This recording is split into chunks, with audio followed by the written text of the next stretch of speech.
Salam sejahtera kepada calon-calon SPM tahun 2023-24 dan bakal calon SPM, yaitu pelajar-pelajar tingkatan 4. Salam sejahtera, nama saya ialah Dr. Lee dan saya berasal dari Bukit Mentajam. Buat masa ini saya tinggal di Kluang Johor. Jadi saya mengambil kesempatan ini untuk memberitahu calon-calon SPM dan mengajar kalian tentang SPM Bahasa Melayu. Saya akan melancarkan program saya dengan 3 subjek, yaitu Bahasa Melayu, Bahasa Inggeris, dan Sejarah. Jadi saya akan bekalkan maklumat. Kenapa sekarang? Sebab kita semakin dekat dengan SPM.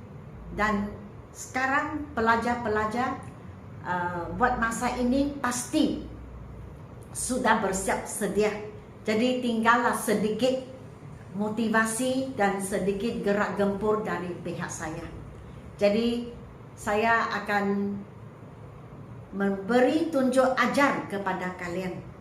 Mula-mula saya akan berbincang dengan kalian Bahasa Melayu SPM Kertas 1, yaitu kemahiran menulis. Dan video ini adalah video yang pertama. Ya, diikuti dengan video yang kedua tentang kaedah menulis karangan yang baik. Jadi kita boleh tengok di sini, saya pun telah menulis apa keperluan yang kalian harus mengetahui sebelum memasuki Dewan Peperiksaan SPM. Jadi di sini kita boleh melihat Bahasa Melayu SPM Kertas 1. Namanya ialah Kertas 1103 Palang 1. Dan kalian diberi 2 jam untuk menghabiskan kertas ini. Ujian bertulis ia dibahagikan kepada 2 bahagian, bahagian A dan bahagian B. Kita melihat bahagian A dulu. Bahagian A, kalian diberi 1 soalan sahaja dan wajib kamu menjawab. Jadi tidak timbul soalan, bolehkah saya pilih, sebab langsung tidak ada pilihan. Dan ini kita panggilnya rangsangan. Ia jatuh di kategori subjek respons terhad. Terhad maksudnya begitu sahaja. Kamu dihadkan. Kamu mesti menulis karangan tajuk yang diberi. Dan 30 markah diperuntukkan untuk bahagian A. 30 minit masa yang dicadangkan untuk menghabiskan karangan ini. Kamu dikehendaki menulis 150 patah perkataan sehingga 200 patah perkataan dalam masa 30 minit ini. Dan kalian diberi 2 atau lebih daripada 2 bahan rangsangan, tetapi temanya sama. Contoh, kamu diberi 1 gambar dan di bawah diberi hujah-hujah. Dan kamu terpaksa menulis atau dikehendaki menulis karangan ini berdasarkan nota-nota yang diberi, berdasarkan maklumat yang diberi.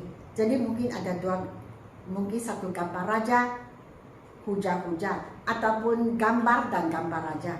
Kedua-duanya semua maklumat mesti kamu menggunakan dan menulis dalam karangan kamu. Dan penting sekali, kalian harus menghuraikan pendapat kalian tentang tajuk yang diberi. Contohnya rumah terbuka, contohnya adat istiadat, contohnya keharmonian negara kita dan sebagainya, ataupun patriotisme dan sebagainya. Jadi kalian dicadangkan untuk menulis 4 atau 5 perenggan. Perenggan itu ialah paragraf 4 ataupun 5. Dan karangan kamu mesti ada pendahuluan, isi dan kesimpulan. Jadi di sini ada cadangan.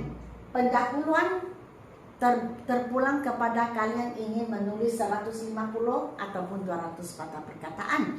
Jadi dicadangkan sini 30 hingga 40 patah perkataan untuk pendahuluan dan 2 isi. Saya rasa 2 isi sudah cukup.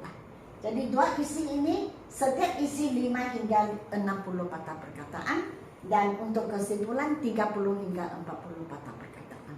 Jadi lengkaplah karangan rangsangan. Jadi baik saja sudah sampai 30 menit, kamu beralih ke bahagian B. Bahagian B ada 4 soalan. Kalian dikehendaki memilih 1. Jadi 4 soalan jawab 1. Jangan tulis semua, 1 sahaja. Dan karangan ini jatuh ke kategori subjek respons terbuka. Maksudnya ada lebih dari 1 pilihan. 70 markah diperuntukkan untuk bahagian B dan kalian dicadangkan untuk menggunakan 1 jam 30 menit untuk menghabiskan karangan ini.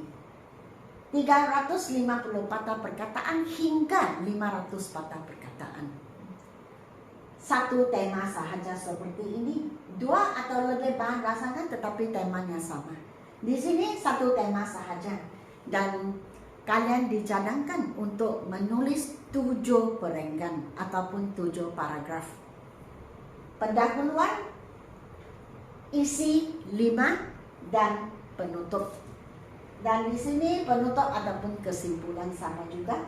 Pendahuluan 40 hingga 60 patah perkataan.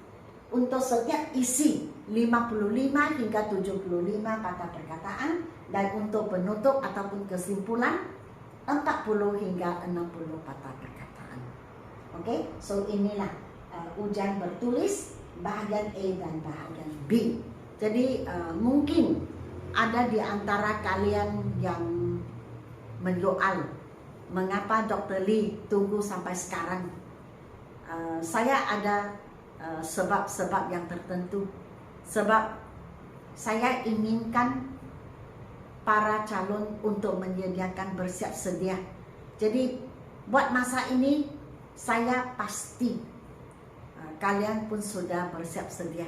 Dan oleh itu saya menggunakan kesempatan ini untuk memberi kita penolakan atau push motivasi yang terakhir. Gerak gempur. Jadi saya beri, kamu pun sudah bersiap sedia. Jadi saya beri sedikit maklumat sebegini, kamu akan menjadi lebih yakin dan kamu akan mendapati bahawa sudah lengkap apa yang perlu kamu tahu sebelum kamu masuk ke Dewan Peperiksaan. Jadi setakat ini sahaja. Kita akan berjumpa di video yang kedua, ujian bertulis, di mana saya akan tunjuk ajar kaedah menulis karangan, rangsangan dan respons terbuka, kaedahnya, caranya. Oke, jadi sampai sini sahaja. Kita berjumpa lagi dan selepas ini saya yakin kalian akan lebih bersedia untuk menghadapi peperiksaan ini. Sekian, terima kasih.